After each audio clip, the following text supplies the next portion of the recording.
चलिए आज एक कहानी सुनते हैं। ये कहानी है आरव की, एक ऐसे लड़के की जिसने अपनी भावनाओं को हमेशा कल पर टाला और इसकी उसने जो कीमत चुकाई वो बहुत भारी थी। तो मिलिए कहानी के हीरो आरव से।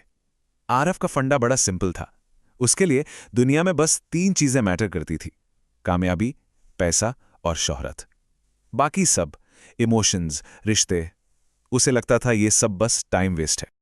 तो इस कहानी के सेंटर में 2 लोग हैं, 2 दोस्त, आरव और मीरा। और दुनिया को देखने का दोनों का नजरिया जमीन आसमान का था। तो एक तरफ था आरव, स्मार्ट, मेहनती, जिसका एक ही लक्ष्य था, बस आगे बढ़ना। और दूसरी तरफ थी उसकी बचपन की दोस्त मीरा। मीरा का मानना था कि दुनिया की किसी भी कामयाबी से बढ़कर इंसान होते हैं, रिश्ते होते हैं। और उनकी दोस्ती का एक छोटा सा प्यारा सा नियम था। हर सुबह बिना चूके मीरा की तरफ से आरव को एक मैसेज आता था, बड़े प्यार से, पूरे जोश के साथ। और आरव का जवाब सोचिए क्या होता होगा। कुछ नहीं, बस एक सीन टिक, ना कोई शब्द, ना कोई इमोजी। ये दिखाता था कि वो इस रिश्ते को, मीरा की परवाह को कितना फॉर ग्रांटेड लेता था। एक बार तो मीरा ने मजाक में उसे छेड़ भी दिया था, कह रहे तू रिप्लाई करता है या कोई कस्टमर केयर चलाता है। और आरव हमेशा की तरह बस हंस दिया, यार बिजी हूं ना, हमेशा बिजी। और फिर कहानी में एक मोड़ आता है, एक ऐसा मोड़ जो आरव की जिंदगी हमेशा के लिए बदलने वाला था और एक भयानक ट्रेजेडी की वजह बनने वाला था। आरव ने वो कर दिखाया था जिसके लिए उसने दिन रात एक कर दिए थे।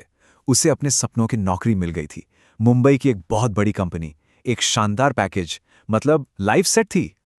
उस रात जब आरव अपनी कामयाबी का जश्न मना रहा था, मीरा ने उसे एक मैसेज भेजा। इसमें खुशी तो थी, पर एक छोटा सा डर भी छिपा था कि कहीं कामयाबी की इस दौड़ में आरव उसे पीछे न छोड़ दे।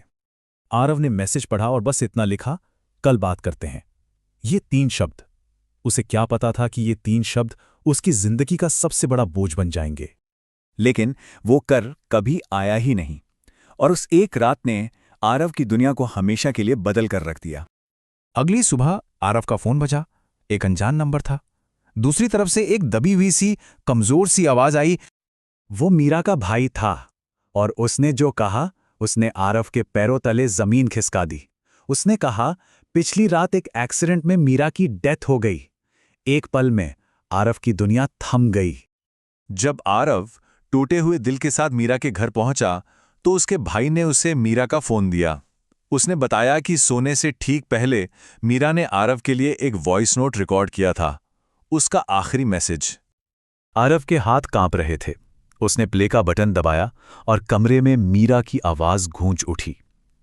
ऐसा लगा जैसे वो कहीं बहुत दूर से बात कर रही हो। और उस वॉइस नोट में मीरा ने वो बात कही जो आरव को जिंदगी भर याद रहने वाली थी।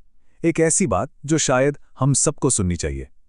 उसने कहा था, कभी किसी को कल पर मत छोड़ना, क्योंकि हर किसी की जिंदगी में कल नहीं आता।